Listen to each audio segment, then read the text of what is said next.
আসসালামু আলাইকুম দেশীয় প্রবাসী ভাই বোনেরা, আপনারা কেমন আছেন? এতিমের মা এতিমদের জন্য বাজার নিয়ে চলে আসছে। আমার সন্তানরা মাহে রমজান ভালোভাবে কাটাবে, সেটা আল্লাহ পাক চাইছে, তাই আমি আজকে রোজার বাকি আছে আর দুই দিন। আমার বাচ্চাদের জন্য আমি সবকিছু নিয়ে আসতে পারছি। আজকে আমি অনেক খুশি। সবচেয়ে খুশি হলো ডক্টর খাইতাম আল কারিম স্যারের উপরে। সে হলো বাহারাঙ্গের একজন মানুষ, এবং ওনার মাধ্যমে আমাদের লিয়াকত ভাইজান, আলী লিয়াকত ভাইজান গতকালকে আমাকে এদের জন্য আমি আলাপ করি, উনি টাকা পাঠায়। তো আমরা কদুখোলাতে এই বাজারগুলো এতিমখানাতে নিয়ে আসছি, আর এইখানে আমার সন্তানগুলাই থাকে। একটা কথা হলো যে মা হওয়া অত সহজ না। মা হতে হলে অনেক দায়িত্ব থাকে তার।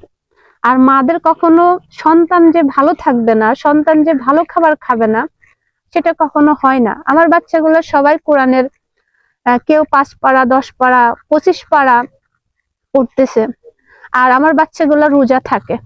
আর তারা যে ভালো মন্দ খাবে না, সেটা কি কেমনে হয়? আমি যে মা, আমার তো চিন্তা থাকবে। অনেকের বাবা মারা গিয়েছেন, অনেকের মা বাবা দুইজনই নাই। এখানে দেখেন একটা কবর আছে, এখানে একজন বাচ্চার বাবা শাহিত আছেন। তো তার সন্তান এখানে 25 পারা কোরআনে পড়তেছে। তো এই হলো ডক্টর খাইতম স্যারের, আল কারিম স্যারের আমানত। আমি এইখানে বুঝিয়ে দিলাম, উনি আমাদের বাংলাদেশের না হয়েও যে আমার বাচ্চাগুলোর কথা চিন্তা করছে, এটা আমার কাছে অনেক একটা আবেগের জায়গা। কারণ আমার বাচ্চাগুলোর কথা, উনি সেই বাহারাঙের মানুষ, কিন্তু সে আমাদের দেশের ভাষাও বোঝে না, কিন্তু তারপরে যে আমার বাচ্চাগুলোর কথা যে ওইখানে বসে ভেবে আজকে এই সম্পূর্ণ বাজারগুলো ওনার তরফ থেকে আসছেন, আমি তাকে ধন্যবাদ দিয়ে ছোট করব না।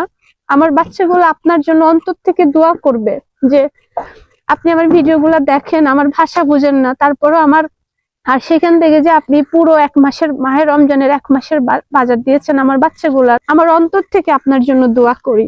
দেখেন এই বাচ্চাগুলা, ওদের মা আমি, ওদের চাহিদাগুলো আমার কাছে থাকে, কারণ মা বলে কথা। আর মারা কখনো হার মানে না, মারা সবসময় জিতে।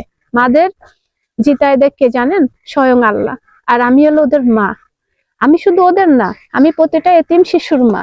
আর আমার লক্ষ্য আমার বাচ্চাগুলো ভালো থাকবে। হ্যাঁ, মা হই না? আপনারা সবাই খুশি হয়েছেন? এই যে বাজারগুলো দিচ্ছেন, যে তার জন্য দোয়া করবেন না? নামাজ পড়ে দোয়া করবেন যেন উনি যেন আমাদের পাশে ভবিষ্যতে থাকে। আমার বাচ্চাগুলোর জন্য আপনারা দোয়া করবেন।